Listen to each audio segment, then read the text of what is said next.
Hello, I'm Dr. Brian Carr, and I'm running for Member-at-large of the Lubbock Independent School District. I've invited you here today in my backyard. It's a beautiful day, Saturday before Easter, and hope to give you a chance to listen to some of my thoughts and consider whether or not I might be the candidate that you could support. People ask me, they'll say, well, why are you running? Well, I think it's a very important position, and I've got a lot of community service.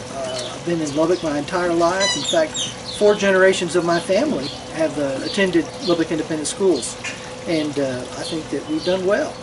And so all through my years, I've watched the civic service that was instilled in me. My father, Dr. Robert Carr, was one of the first pediatricians in Lubbock. He opened a practice in the early 50s, and he showed us the way of how he would do not only his clinical work, but then he would volunteer at the Well Baby Clinic, the Sick Baby Clinic, and he was well known for his volunteerism. So growing up in that environment, I thought, I want to continue in that respect. And so over the years, after I finished my education, I returned to Lubbock in 1990 and started into my private practice, and have been involved throughout it. I've worked with children in many cases in my private practice. I'm a licensed psychologist, now 32 years in practice. And then in addition to that, I've been on various boards. I was on the board of the Parenting Cottage, which is early educational needs of students. I've been on the South Plains Kidney Foundation for over 30 years. And in that capacity, in fact, I had to manage a budget for our Patient Services Committee of over 6 figures.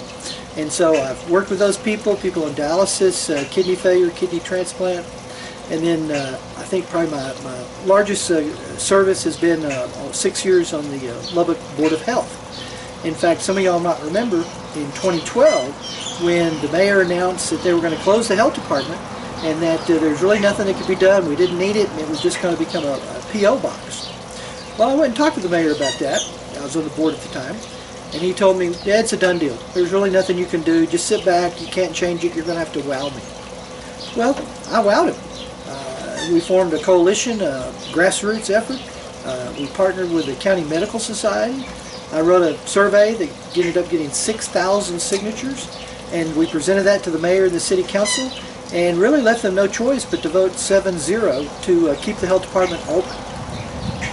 And I think in retrospect, a lot of us would agree that that's a good thing, given COVID, given all the other needs we have, that we still have a viable, very dynamic health department. So now I turn my attention to other tasks, and I think that I'm at a point in my life that life has been good. Between my wife Suzanne and I, we have 5 daughters, 1 son, and 17 grandkids. We have children in the family in the Lubbock Independent School District boundaries. And so we're glad to be able to provide assistance to them. And I think that to understand that this is not just something I just stumbled upon. This is not something that I haphazardly decided to do. I've been doing this my entire life. And so I hope you'll consider watching some of the other videos I'm going to make and some of the questions I'm going to answer. And if you have any questions for me, feel free to call me. Area code 806-795-3911. And let me know, because this has got to be a partnership. I may be on the representative of the board, but you're the people and you're the ones that I have to listen to. So stick around and we'll do this again.